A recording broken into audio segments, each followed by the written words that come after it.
And what kills me is because you sit behind a desk, you ain't doing shit all day. You just sitting there looking at a computer. Well, that's nice. There's nothing involved with that. That's so whenever you hear someone say that, 9 times out of 10 it's a man, and 9 times out of 10 it's a man that has physical labor. Yes, their job, like they grinding. Yes, 9 times out of 10, I'm saying men got coarse hands. You know, that shit is dirty rough. fingernails. Which I don't have a problem with coarse hands, but at the same time, don't assume that your job is better or more important than mine. I got a problem with coarse hands. I'm sorry. Don't touch me. It's delicate. Don't be coming at me with no rough hands. Yeah.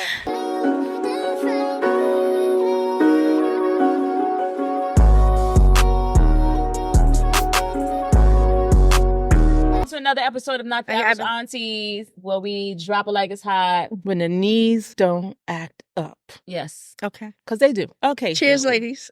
But mine was popping last weekend. Yours was popping, bitch. Let me tell you something. This bitch went down low. She was like, yo, I'm rocking with Meg.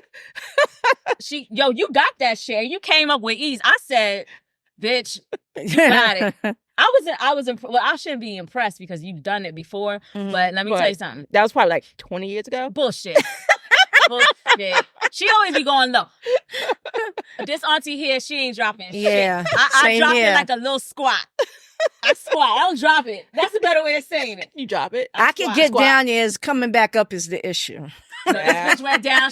She said she was going down low, and her foot was right low. Yeah, keeping up. Yes. Like, look, me and Rich was looking at them niggas. And I heard him too when he said it. Showing up and showing up. Listen, I love it. It was a fun night. Yes. Yes. Black love, baby. I love it. Yeah, you know I'm for the black love. Yes. Okay, so we're now off topic. We're talking about women's rights. Yes. She has the right to drop it low. And I had the right to drop it low. Yes. You had the right to drop it low. Let me tell you, what we drinking? Pinot Grigio, not Sauvignon Blanc. Menage a trois. Oh, is it Pinot Grigio? That's what it's called? Yes. Switched it up? Mm-hmm. Yes. It's good. Mm-hmm. I've had a Pinot in a while. Me neither. Good. Good. So women's rights. So we know this is like Heavy topic. a heavy topic. Mm-hmm. But before we do that, can we just talk to our viewers for a second? So just to say thank you. Yes. For those who have subscribed. Yes. We are still asking for subscriptions. We would love for you to subscribe. We would love for you to comment. Mm-hmm. And we would love for you to send us in things that you want to hear or have us talk about. So please like, subscribe, tell a friend to tell a friend. Yes. And send us in some things that you want us to chat about with you. So, and now to get into this lovely, fun topic.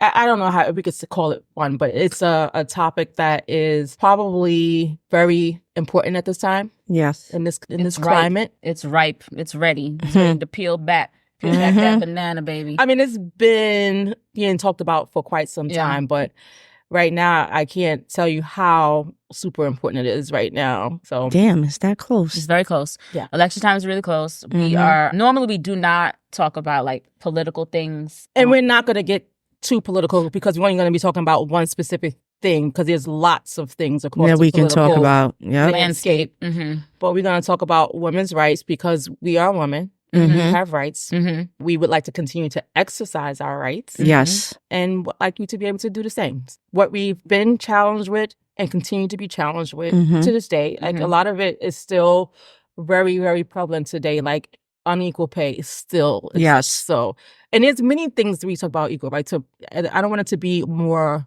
solely on what people think it is in terms of autonomy of our body because it's more than that. Okay. So autonomy of our body is one, but equal pay, you still have racial injustice, you have gender-based violence, inadequate health care. Just to level set as well is that these things are not consistent across the world. So things you may have rights to here, they don't have rights in other countries. Yeah. Yes. Unequal political representation, human trafficking. Still, that's a whole nother thing. That's a $1 billion business. And it's even though it's obviously heavily women and young children, but it's also men. It's men too. But we're talking about women. When you look at statistics, statistics show girls and women make up 71% of all victims in trafficking. Yeah. So I'm assuming there's more children though, because the women piece of it. Well, they combine women and children. They didn't say just women. Okay. We probably have to look that up to get the breakdown of what it is, but either way, it's $1 billion business. Yes. And it's been happening for years. I think there's more awareness around that piece within the last, I don't know, maybe 10, 15, 20 years. But even it still doesn't get the amount of... It's more awareness, but... Awareness is a shift. So to even break it down even further, because... And you've seen this in films. You've seen this in real life. When it comes to human trafficking and the individual goes missing, who is focused on more versus less? So minorities. Yes. When this happens to minorities, it's not as highlighted as it does when it's a non-minority. I forget a couple of years ago there was a story where all these Black girls were going missing. And it's still happening. I know, but that was the first time you probably really heard a story about it. Yes, and nobody's talking about it. And it didn't get a lot of mainstream media either. Exactly. And I can't tell you how many times on my timeline that I see, find my daughter, find my sister, my niece, you name it, right? The younger they are, and I'm not talking about children, but like teenager or in their 20s or whatever. Yes. And that is something that I see it so often on my timeline. And you wonder, like, these Black girls, you don't see that. They don't come across, find Susan, that's not in mainstream media. We're just not getting the show. And it sucks. Even when you walk through, I don't know if those signs are still there in Atlanta, but when you walk through the airport in Atlanta, it talks about trafficking. Like you see little signs. Oh yeah, I just came back from a work trip and they have a sign in the bathroom. If you're a victim of whatever have you, they have a sign. And I'm thinking to myself, how are they gonna call somebody? Like, I mean, I'm trying to figure out, like, I know people figure things out, but it's like they put this number there. And it's like, to me, I don't know if that's enough. What I'm getting at is I don't know if that sign is enough. Yes, it's an alert. It's something to make you think about something. But typically when you're in those situations and you go to the restroom, you're not in the restroom alone. You're in the restroom with one of the cohorts. Because they were already following you and probably followed you into the bathroom. Or you might even be in, like, already trafficked. That's what I'm saying. You're already trafficked and you're in the restroom. Somebody's in there that's a part of this. That's a part of the whole thing. Watching. And sometimes they're women too. Oh, a lot, So you got to be careful when we talk about women's rights, but not to take away or shine more light on women's rights versus like men. But the reality is there's just a lot of pressure that women have. Yeah.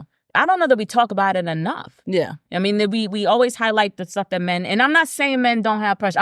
We're just focusing right now on women. And just as an analogy, because the same way someone can kind of get at us and say, like, well, Black Lives Matter, what about all lives matter? So just think about this. An analogy I like to use is the dentist. When you go to the dentist, your fucking tooth hurt, you asking the dentist to look at that motherfucking tooth. You're not asking the dentist to look at all your teeth. They're going to look at all your teeth because they all matter. Yeah. I just went to the dentist and one tooth hurt, and I'm telling about this one over here. They focus on the one that they want to fix. So maybe not. But my point is, we not shitting on the rest of your teeth.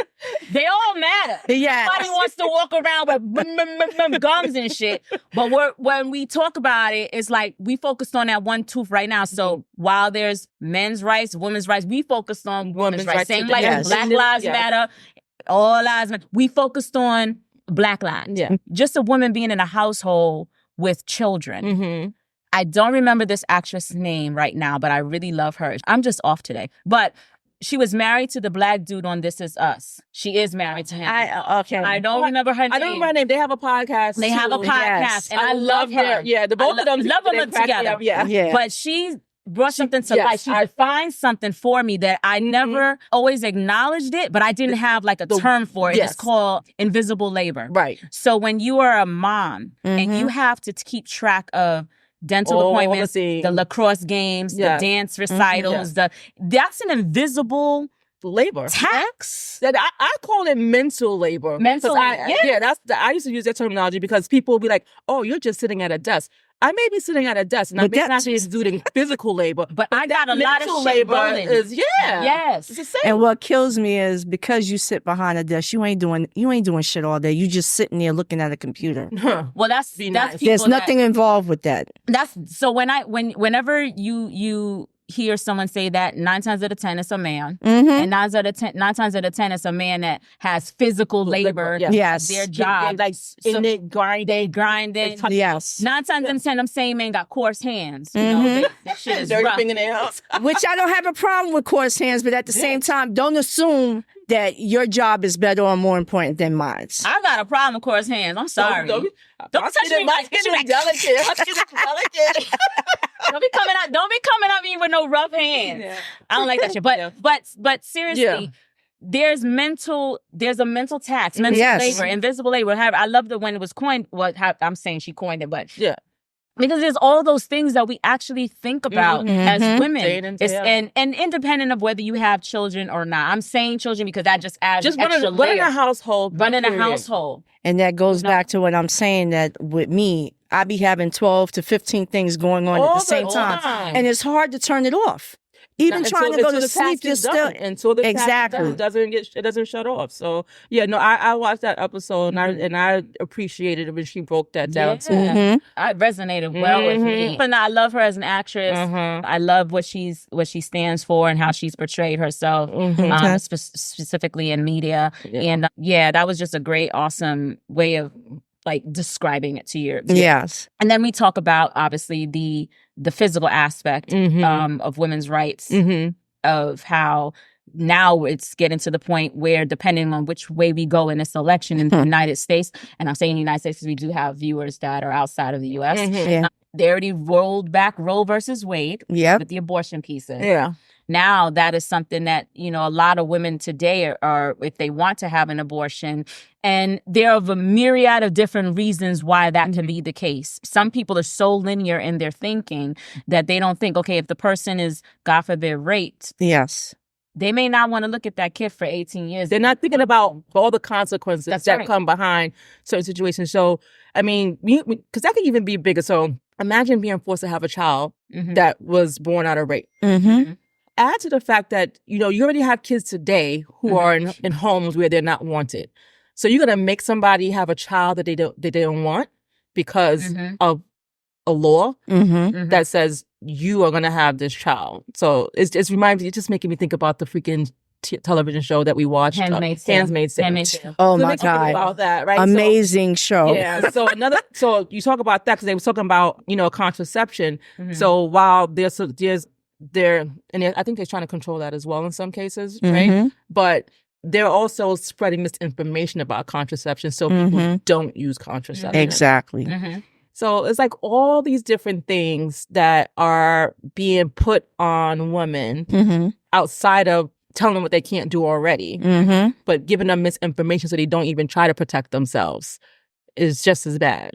The other thing too is so I do know a couple of women that actually, with the example that I gave you guys, that unfortunately were raped, but they decided to have kids. Like I do know people do that. Yes, they were definitely very religious, so that definitely had a part in it. Yeah, and luckily, all of these women, they love their kids, but that is still to me. I think they're so strong. Yeah, I don't know that I could do that. Yeah, I couldn't either. Because I would be a constant reminder of the trauma, the trauma, right? But they are so strong. The kids they're thriving. Some of them are grown, but so there are instances where it can work. But I think what's happening is that government is coming in and making these decisions. God forbid we get to a point where we can't vote. We're going backwards. You mentioned women's equality, equal pay. Yeah. They didn't want us even working in the same field. Earning a high salary. Just being a leader. Probably won't even have a damn bank account. Probably. You know what I mean? Because they gonna yoke my ass up. Try it. Try it if you want. I'm gonna lead the revolution. You have to go back to the women's suffrage movement. Basically, when you think about it, right? So crazy. It's absolutely insane. So they start with one thing. It's going to lead to other and it's going to be a trickle effect happening. Yes. Yes. What bothers me, quite honestly, is how there are women out there that are supporting these changes. Which for the life of me, I don't get, but okay. I wonder if they're getting paid for it. I mean, weird shit. I mean, if it's part of their religious belief, they've always felt that way. Mm-hmm. So, but if that's not the case, what is it that's putting you behind this movement? Brainwashing. That's sorry. Yeah, there was one person that told me they voted because. Not because of anything else, but because this was the election prior. 2020. Because they didn't believe in abortion. That's the only thing that this person said to you in their campaign that made you say, I'm giving this person my vote. That's crazy to me. There's the amount of people in the United States that don't understand how we even elect a president, or even your elected officials within to begin with. Yes, let's start with that. It's vast. Like the civics. I don't know. So in inner city, that shit wasn't even. Fucking topic. You hear it all the time. You hear it all the time. People show up at the polls at this time. They don't show up at the polls before this. I mean, there are people that do, but not a lot. Not enough. Mm-hmm. Not enough. They're not showing up all the time when it really counts, because this is just one vote. Technically, when you think about it. Mm-hmm. So I think we just got to do better as a people. And at the end of the day, whatever side you choose, whatever side you choose, I just think you need to exercise your right and do it. Yeah. And I think too, when we talk about like equality around money and getting paid, pay equality, I think I can't stress the amount of time we as women, we just don't negotiate our salaries like we should, and particularly Black women. I'm seeing more of us do it now, which thankfully Black and Latinx, they're doing it. But I'm gonna tell you right now, the folks, Asian folks, women negotiate. Yeah. And I can say this only because I've been in HR for a million years. So I see all shapes and colors and creeds. Yeah. And you got the example. But the examples. We just don't talk. We don't do it. I still don't think it's closing the gap though. No, far from it still. So if you're looking at the macro level, I think that we're doing better than we were doing. Yeah, we're doing better. Yes, we are. But will not close. We still got a long way to go. I still don't think a woman would ever make the same amount as a man doing the same job. That's the thing. It's not. It's not just closing the gap. It's allowing a woman to earn the same wage that a male counterpart earns doing the exact same thing. And who's actually sometimes doing it better. Sometimes. Yeah, sometimes. I just think if you hired me as a woman to do the same job that you hired John to do, I should be getting paid what John gets paid. Exactly. And it's so I agree with you. The other thing too is in the workplace, a lot of times opportunities are not granted to women depending on their age, depending on whether they're married or not, depending on whether they have children. A lot of decisions are being made and roles are being provided and given to other people, not women, even if she's very much qualified, simply because there's this thing where we don't know. I mean, if she's, she gets married, how committed is she? How committed, right. Does she have the time? That she has a family now. She got to get to the baseball game, whatever. Yeah, Benny has to get to the baseball game too. Well, you're right, but we know the reality is of who's gonna actually goes back to what is the actress says invisible labor. The woman is typically taking care of those things and doing a lot of those things, right? So the expectation is that I would go to my child's game and after school program before my husband would. And that's not always the case. That's not always the case. No, that's not always the case. It's just crazy, the mindset of how people think. And what I'm happy to hear, though, and I'm happy to see, although a lot of the stuff that we're talking about right now is things that have affected us personally. But I'm happy to see that there are more men in prominent positions, decision-making positions that are a little bit more knowledgeable about these issues. So there are men that are taking a stance in support. Yes. Unfortunately, female allies or what is it? Is there an ally? I don't know there's so many different acronyms. But it's nice. It's nice because you see it more now than you had in the past, than I have in the past. And again, even in HR settings, I'm seeing it more. But I also equally have seen when men do step up, that some of those men are then ostracized because they're taking a stance to right? it. So it takes that's unfortunate. That's you know, to unfortunate. really and it shouldn't even be like that. And it shouldn't even be like that. And what's crazy too, when I see older men, Mm-hmm. they tend to have one of those older ideally, right? So they will be like, oh, you know, maybe when she get married, she ain't gonna be as committed, blah blah blah, right? Mm-hmm. The younger men, I see them being more progressive, which I love. Unless they're raised by one of them older cats, then you know. Because you think about that, you also seeing how the dynamics of home is as well. It kind of flipped a little bit more, where the man is probably at home while the wife is working. Yeah, that's how like it's yeah. Whatever, to me, it's at the end of the day, is whatever works for the family and whatever makes that family successful. So you do see, like you said, you see there's some progress happening there where you have men that are supporting women being in leadership roles and actually helping them get there. They're being their allies and stuff like Which that. I love. So, yeah. So you, speaking to the men that are actually doing that out there, continue to keep doing that. Yes. Kudos to you. Get yes. support or not, because you're helping. Even if what you wanted, what you're fighting for, you didn't win it, you're part of it.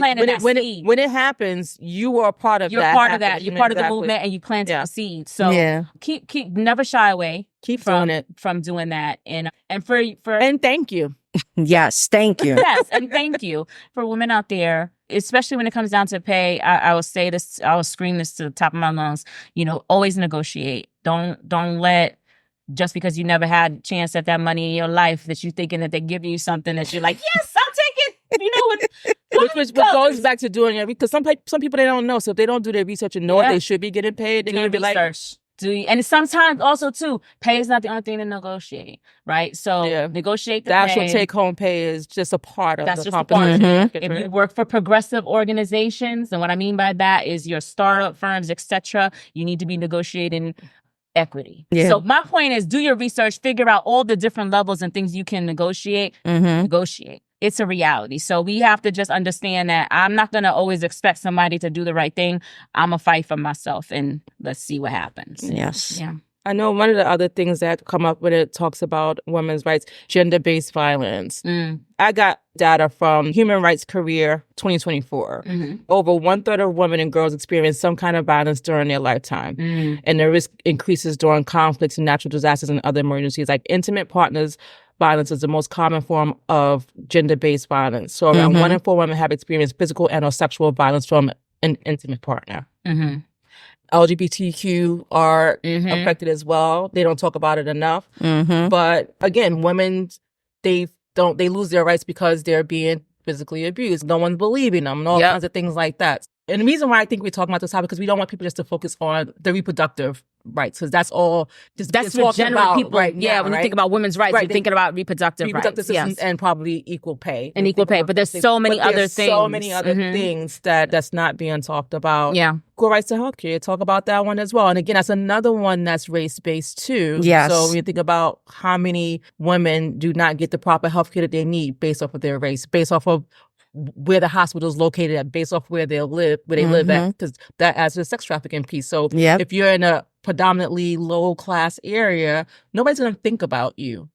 And I had thought that when they were talking about that years ago about the Black women disappearing, it wasn't just about the sex trafficking. It was also about body parts. Well, yeah, a lot of bodies would be, There's so many different things that they do, which is just, we live in a world that's sick. Yes. There's people, but we live in a world that's motivated by money. So these things, how sick they are, people do demented things for money. I just literally, Richard and I watched a movie. We know we into horror. I don't know the name of the movie. Probably have to look it up and put it up there for you. But again, it was about harvesting body parts. You know, I think I may have seen. Was it a Black actress in it? Or no? Okay. But maybe. Child, I watched some. Sorry, I seem confused, right? But no, I watched so many different movies. I'm like, wait a minute, maybe one movie to watch if you have not watched, Get Out. Oh, I'm quite sure. Hopefully, bitch, that's old. It's not old, but it's still a representation of what we're talking about currently. And it was for the man. They kidnapped the man. It wasn't. Yes, for the harvesting parts. Yes, for the harvesting. Yes. Yes. And I honestly think that in the grand scheme of things like that be happening still. Yeah, I'm sorry. Sure. I wouldn't doubt it. I wouldn't Those doubt little it. secret societies, and I'm I quite wouldn't sure. doubt it. I don't put nothing past anybody because just some sick, demented individual. and going back to what you said about like the hospital and having kids, I remember I was too young I didn't know how to formulate the words outside of telling what I'm about to tell you, what I said to this nurse. I have a story as well. Yeah, but so when I had my first son, I was in my very early 20s, and I was at a hospital in the Bronx. Location. I have to tell you the location. Ethnicity. I have to. So it's in the Bronx. My doctor, she was fine. She was an African American woman, so she definitely was good. Yeah. But the nurse. So after having him, and forgive me for my words, I cannot string them right together today, people. But there is a certain terminology when the kid gets surprised and they're doing like they have frequent movements. It's like they're like startled, right? Yes. But there's a certain term, a medical term for that. When babies, newborns are startled, right? And sometimes if you have a newborn and they could be sleeping quietly and all of a sudden they do this with their hands or something, right? Apparently, now mind you, he's not even maybe an hour after me having him. They put him under the light because they said he had a little bit of jaundice. Okay. So they put him under the light, and then he was getting startled. So the nurse comes in. She asks my husband to leave. She comes in. She says, "This your boyfriend?" And we both look so young. I mean, we were young, you know? Woo! And I said, no. And there's my husband. He was like, well, he needs to leave. I got to talk to you. So I thought that was bizarre. Because that's your husband. That's my husband. So he should be able to be here. Yeah. But either way, he does leave. Okay. Right?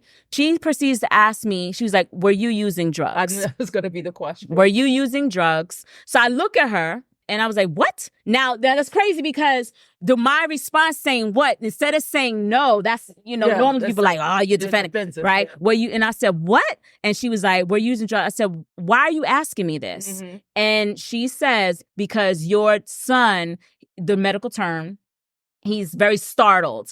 And that's normally something when women are using drugs. And I said, you made my husband leave the room for this bullshit. And now I will be the first one to say, especially when y'all know I'm a little fiery already, but when I was younger, it was really bad. So I basically, I said, you made him leave the room. He can come back in. And she was like, I said, no, number one, no, I wasn't using drugs. 2, fuck you. Right.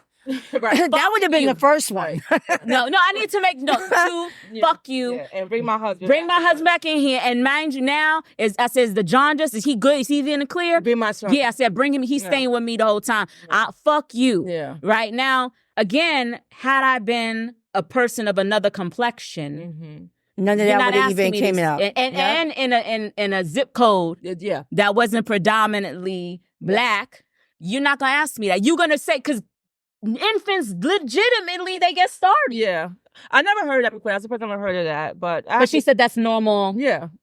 Okay. So if it's normal, then why you ask me I'm on drugs? That's just because I'm black. Yeah, of course. So my story is that I was in my early 20s too when I had my son, and I'm in extreme pain. Okay. Because I was borderline like preeclampsia. Went to the hospital. The doctor in the Bronx. I know where you had yours. And that she had her further south. Yes, be very specific. Yes. Not by choice, but my proximity. But that makes a difference still. Yeah, that's where I was living at the time. So, and he's examining me or whatever. And I'm telling him I'm in pain. And the nurse tells him, be careful, she's in pain. It's not my problem. She's in here, having a child as a teenager or whatever. You weren't even a teenager. I wasn't a teenager. I was working and had my own health insurance. So one, they thought I was young. I was on welfare, Medicaid, whatever. All these prejudgments. I worked for a financial institution. They are our clients. So I knew the CEO. Get upstairs. They wound up keeping my son, and I was trying to discharge me. I was like, wait a minute, what's going on? Why am I being discharged and he's not? They wasn't even trying to tell me anything. So I was like, well, I'm not leaving. Prior to them telling me I had to leave, it was miss that, miss this, miss that. Because now they know I have insurance. I got talked to a little bit differently. And I was like, this is some bullshit. But I wrote the CEO immediately. Good. And told him that your hospital is full of shit. Still a piece of shit, but it's still a piece of shit. Yeah, Sure. but it was worse back then. Absolutely worse back then. But they make these prejudgments of you because of where you come from, how you look on the outside, and they have no idea who they're dealing with walking through the door. But again, it goes back to women's rights. Well, furthermore, women's rights who are like us. And you just jarred another memory, because with my mother-in-law, when she was diagnosed with cancer, I would go before we got the diagnosis. Okay. So we were at the very same hospital that she had her first kid at. And I had to advocate for her. They were just not giving enough information. It was all very vague. Then they would question me, well, who are you to her? And then she would have to say, no, this is my daughter-in-law, and we didn't know what it was, but why is she so sick? Right. And I was like, well, run the test, I don't care. And then finally, if you don't speak up, they're not gonna, they're just routine book, just, and then it's routine, it's book. And then they make their own prejudgments about the people that are frequenting the hospital, right? Yeah. So when they get someone that can advocate and speak freely, then they start looking. I was like, and I'll be the first one to say, okay, you're not giving my answers. Let's go to talk to somebody who can give me answers, because clearly you're incapable. Right. So what is it? And then when I start talking like that, then they really want to knock me upside my head. I know, but I'm like, I'm not leaving here. And guess what? You have another appointment. I don't care. We need an answer. So if you can't point me out to someone who can give it, we just gonna stand here looking at each other. You know what? We had so many experience with this damn hospital that I can't even remember. Because it's horrible. They were I was about to lose my shit in there not even 5 years ago. Oh, yes, I remember. Not even 5 years ago. I'm happy to say I didn't have an experience like that. My daughter was born in the Bronx hospital, but my two sons was born at the same hospital in the Lower East Side. Yeah. So, and I love that hospital. I'm going to tell you, it's different because location makes a difference. Because I had a different experience when I had my daughter. Yeah. In another hospital. We know we still have a lot of things to do, or a lot of progress to make for women. Yeah. Yeah. Hopefully we'll get there in our time here on Earth, but who knows? I mean, I feel like the youth are the younger generation, I should say. They're carrying the torch. They're more progressive. They're more bold, for sure. And we love that. And I feel like they're gonna get us there. Hopefully, yes. I mean, I would love to be able to see it, but that's only if the good man upstairs tell me I'll be here to see it. But I would love to see a lot of changes for us as women, and I pray that a lot of things that have been taken from us right now today will return. Yes. Because we should have those rights. Yeah. Because the only thing that's going to come out of that is stuff that we seen before our time happen again. And that's unfortunate. You're going to be losing lives unnecessarily. Yeah. They don't have the rights to make a decision. So for all you younger generation out there, keep fighting the good fight. Y'all doing the damn thing. And we love you for it. Yes. All right. Cheers, ladies. And here's to another episode. Cheers.